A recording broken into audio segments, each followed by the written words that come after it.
so I thought I'd give this a go. Draw my life. 18 years ago, in Derby, I appeared into the world followed by my twin, Natalie, who was breech, a pain from birth. Jokes. Love you really, Natalie. Nat has brown hair and me blonde. And people always say I bet it's cool to have a twin, but I don't know any different. All I can say is, it's like having your best friend grow up with you, and that is pretty cool. When I was young, my mum got ill and had to stay in a hospital for a while. My dad had to juggle looking after us and a 9-to-5 job, but luckily we had an awesome next door neighbour who we called Auntie. I have memories of afternoons spent on her living room floor, reading a red bus book, colouring pictures and getting overly excited over ginger biscuits. We also had super grandparents.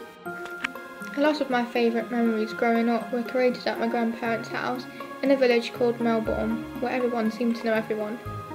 My grandma spoiled us: homemade chips, chocolate biscuits, birds' cakes, lucky bags, and my favourite, grandma's stew. And yes, a 9-year-old kid can really get excited over vegetables. Nat and me thought it was great going food shopping with Grandma, being allowed to pick sweets into a bag, choose a packet of crisps, and at the end we were given a 20p for our choice of small toy machines. These little things were generally exciting at the time, and over the years we collected about 100 bouncy balls. When thinking of days at Grandma's, I also think of Top of the Pop Saturdays, Jungle Ludo, dancing in the garden, and this one event where me and Nat literally thought Grandma was Wonder Woman when she saved her baby birds from the jaws of a monstrous cat. Didn't get to know my granddad properly till we were both older, and we bonded growing potatoes in his garden. He was extremely proud for working for Rolls-Royce and always looked smart in his uniform, shiny shoes, cap, sash, everything. We always laughed as he sneakily borrowed my grandma's hairspray. Age about 8, my parents' marriage nearly broke down, but was held together by the support of super grandparents. Years before I hit double figures seemed faint in my mind, but I do remember around this time, the summer of a drought, I ventured down the garden to the swing at the end when I noticed a fire, and all the gardens to our houses on the street were lined at the bottom by evergreen trees, with us 2 large crouched down in the corner. The trees were engulfed in flames. The fire spread to our garage as sirens screamed in the distance. I remember the ash all around the block. I developed a fear of fire and particularly was scared the house would burn down, so every night I had to turn off and plug out all the plugs in the house, and in my mind this prevented another fire. I found it hard starting secondary school. I remember not wanting to go. Change has always been difficult to me, and I struggled with keeping friends and tended to keep myself to myself, wanting to belong but never feeling I did. Got my first unicycle when I was about 14.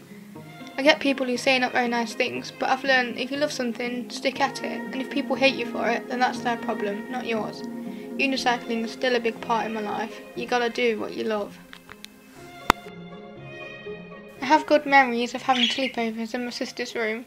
We laughed as we played games, ate cake and drank fizzy pop before watching TV, and then repeatedly saying night but talking for ages. Summer 2008, things seemed to get really tough.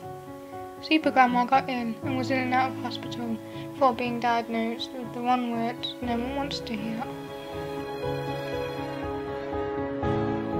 Cancer.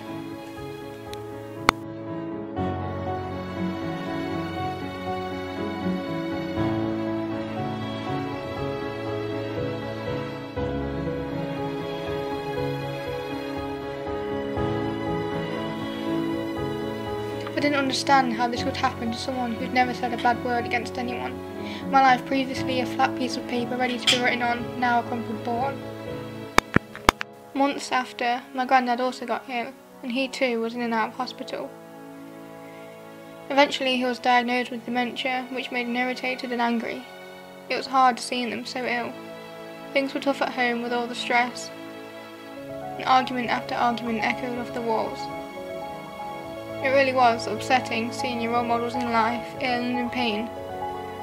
2 ill, super grandparents moved into a nursing home at the end of our street, but were treated badly. My grandma fell and broke her arm, so they moved her to a better home. Things at school improved in year 10, and I went on a work placement to Swartzen Nursery Garden Centre, and still work there to this day. People make a place, and to me, everyone there is like extra family. In year 11, I made more friends and became more open about my life. I joined the school football team and vented feelings there. However, things became too much, and around GCSE times, stress was built up and my coping techniques became harmful. I seem to spend more time out of lesson than in, talking to school nurses, teachers, social workers and counsellors. But without the support of all these people, I wouldn't be the person I am today. For the time they gave, I'll always be grateful. The day before my last GCSE, Super Grandad died.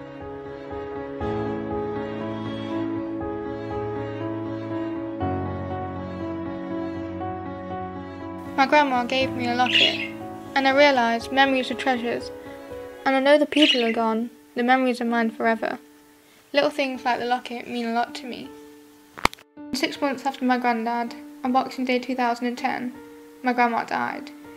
Words cannot describe such an empty feeling, a void in your heart which no one else can fill. We all were devastated. 4 sad people who had lost the focus of their lives.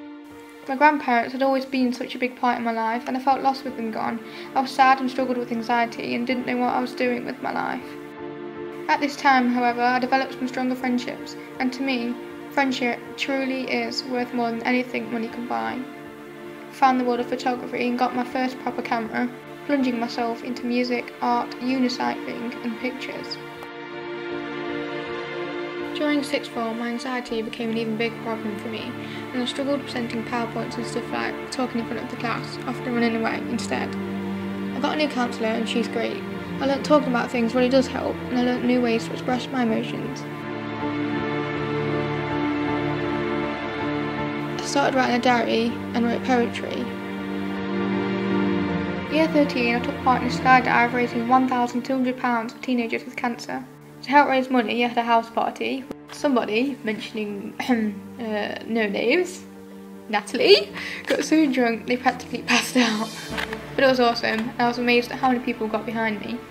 My counsellors and work friends have taught me you can overcome your fears, and anything is possible if you set your mind to it. Just because you find something hard at the moment doesn't mean it always has to be that way. Time really is the greatest gift. Leaving Landau, I got really sad. I decided to take a gap year. I started cognitive behaviour therapy and really began to understand my feelings, where they came from and how to challenge them, becoming a more confident person, facing things I previously feared. Family holidays made me realise how much I like going to new places and trying new things. This year I've been on many road trips around the UK, including Wales, Huddersfield and Stonehenge. I also love spending time with Nat and my friend, drinking tea and having a chat. Or driving down the pub for some food, even though it's only around the corner. Throughout everything, I've learned everything shapes you into who you are, that you should accept help offered to you, to try and do what's helpful for you, and I believe everything happens for a reason, even if you can't see it yet. Instead of dreaming about something, do it. Tell the world your story.